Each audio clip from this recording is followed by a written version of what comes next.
És cert que hi ha 39 centres, que cadascú té una trajectòria i un històric, per tant no tothom partia de la mateixa base, però sí que és cert que el fet d'iniciar aquest projecte el que ha fet és que sigui un projecte de ciutat i de tots els centres de serveis socials, no únicament d'aquells centres on ja tenien aquesta trajectòria o que hi havia professionals que sí que tenien aquesta mirada més comunitària. La proposta metodològica que vam suggerir era treballar a través d'uns itineraris individuals per acompanyar a cada un dels centres de serveis socials en aquest procés, però també vam definir una dimensió de treball a nivell transversal per treballar amb el conjunt dels centres i a nivell de ciutat.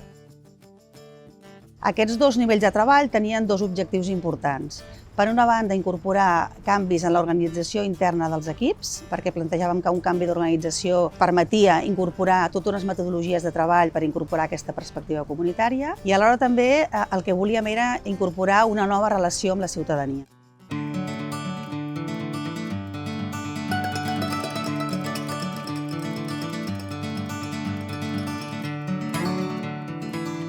Vam començar comunitàriament parlant amb els equips de serveis socials de la ciutat per presentar-nos, per presentar el projecte, i cada centre de serveis socials tenia assignat un referent de l'equip per fer l'acompanyament en el procés de treball de comunitàriament. Hem mantingut converses amb els professionals de totes les unitats per mirar de copsar la seva realitat, conèixer els equips, sentir les opinions, les oportunitats que li veuen al treball comunitari, així també com sentir els seus dubtes i les seves dificultats. I a partir d'aquí, cada equip ha definit un escenari de treball a través del qual s'han articulat les accions posteriors del projecte.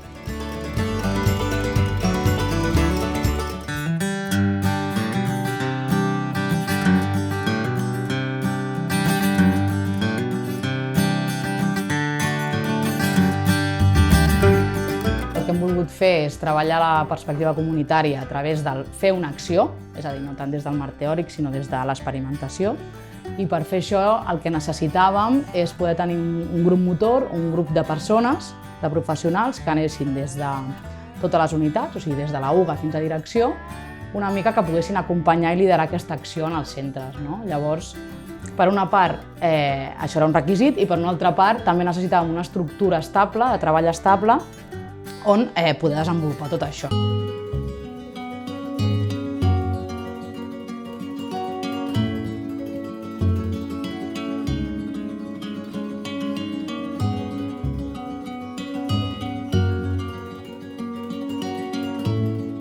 Els elements metodològics que proposàvem per dur a terme les accions eren de respondre a una necessitat de la ciutadania, incorporar la ciutadania, especialment la ciutadania atesa a serveis socials, relacionar-nos diferent amb aquesta ciutadania, és a dir, les professionals, entrenar-nos des d'unes posicions més horitzontals i després sortir al territori.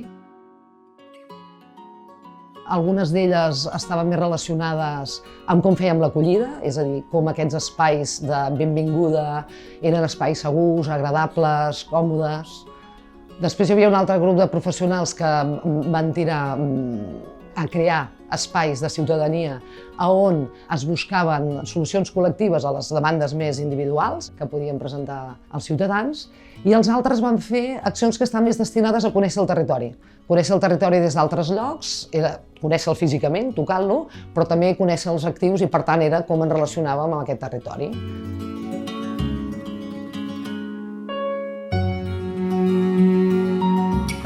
Des de serveis socials portem molt de temps treballant fent molta feina individual, des de despatx, i poder sortir al carrer i relacionar-nos amb la ciutadania i amb diferents agents del territori, des de serveis que ja treballem i entitats, ha fet que la relació sigui diferent. Al final nosaltres treballem en el barri i som barri.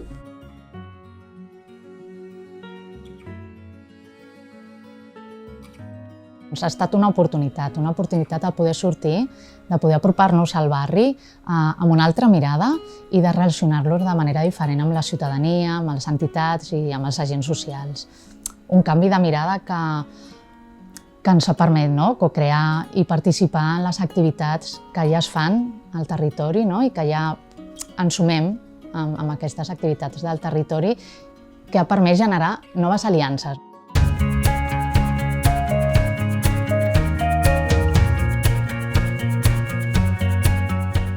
Al llarg de tot el procés també hem realitzat accions transversals que responen a diferents tipologies. Centres de la ciutat que han identificat una necessitat compartida i han treballat de forma conjunta de quina manera es pot abordar de forma col·lectiva.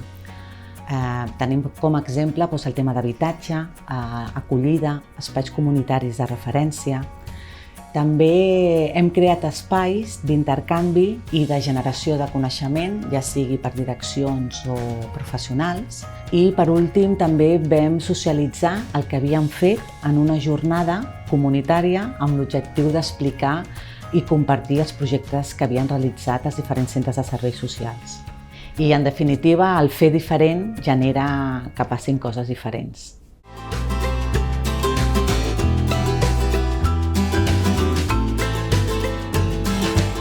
És un projecte que al final tota l'acció comunitària també genera això, que els equips es motivin i que incorporin diferents maneres de treballar i també de relacionar-se tant amb el territori com amb la ciutadania, que fa que s'impliquin molt més i que estiguin molt més motivades. S'han generat molts més vincles que això, evidentment, després faciliten molt la resta de les tasques i feines i objectius que tenim com a centres de serveis socials.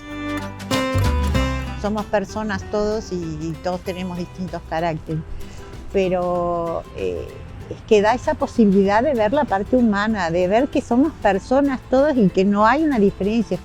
Va ser una revolució, sempre ho dic així, perquè va ser com que de cop em donava una nova perspectiva, una nova manera d'entendre la meva feina, on de cop canviava el focus. Quan intentem buscar un objecte de millora, no ho fem des de la nostra perspectiva. Jo penso que això és el que li pot anar bé al ciutadà, sinó que li anem al ciutadà a preguntar com creus que això pot millorar, i és el ciutadà qui ens dona aquesta resposta. Llavors nosaltres apliquem aquesta resposta a la nostra feina. Llavors no és un jo, sinó que és un nosaltres.